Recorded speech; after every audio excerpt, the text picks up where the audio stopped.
Hello বন্ধুরা, আবারও চলে এসেছি নতুন একটা ভিডিও নিয়ে। তো সকলকে গুড মর্নিং। আজকে আমি অনেক তাড়াতাড়ি ঘুম থেকে উঠে পড়েছিলাম, কারণ আজকে আমি একটা শ্যুটের জন্য রেডি হচ্ছিলাম। মানে আমি শ্যুট করছি না, আমি মডেল না, আমি মেকআপ আর্টিস্ট।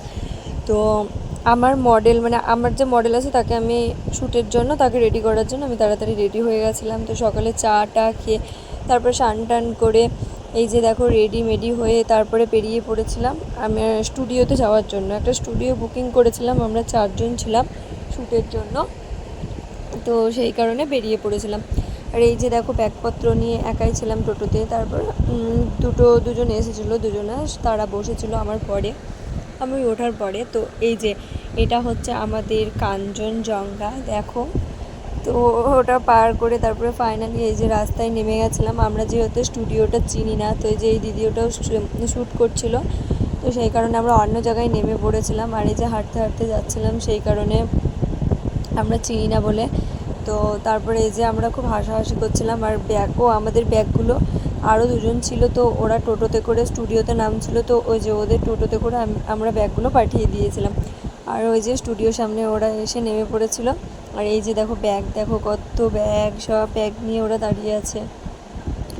আর এই যে একটু বলছিলাম যে এদিকে একটু তাকাতো, ওই যে ওরা একটু ফেমাস মানুষ, তো তার জন্য একটু তাকাবে না, বলছে না তাকাবো না। তো যাই হোক, ওরা আর তাকায়নি, আমি আর জোর করিনি, ওরকম করলো। তো আর শ্যুটগুলো আর নেওয়া হয়নি পরে। তো তারপরে এই যে দেখো, এই যে আমার মডেল এখানটাতে রিলস করছিলো, সবাই সবার মডেলকে রেডি করছিলো, আমি আমার মডেলকে ক্রিম করে বসিয়ে রেখেছিলাম। আর এই যে একটু ভিডিও বানাচ্ছিলাম। তারপরে আমরা রেডিমেডি করে তারপরে আর নেওয়া হয়নি, যেহেতু কাজে ব্যস্ত ছিলাম।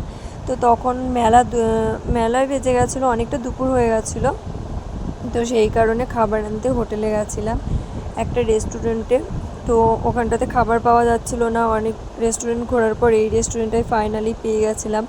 তাও ওখানে অনেকক্ষণ বসে থাকতে হয়েছিল, কারণ ওই রেস্টুরেন্টটা আর একটা রেস্টুরেন্ট আছে, সেখান থেকে খাবার পার্সেল আসছিলো, তারপরে দেওয়া হয়েছিল।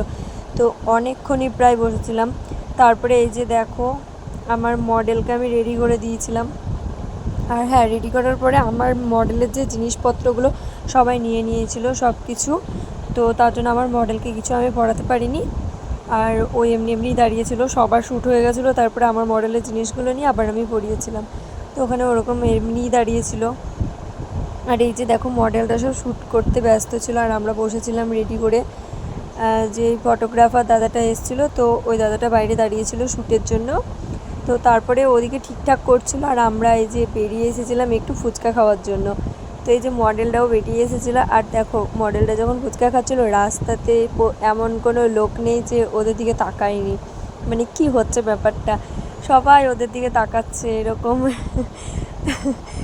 আর ওরা এই যে ফুচকা খাচ্ছিলো এখানে দাঁড়িয়ে বেশ ওরাও মজা পাচ্ছিলো। আর এই যে তারপরে দেখো ফাইনালি আমার মডেলের শ্যুট চলছে। আর হ্যাঁ, আমার মডেলের লুকটা কেমন হয়েছে তোমরা অবশ্যই জানিও। আর এই যে দেখো, এই যে শ্যুট হচ্ছে,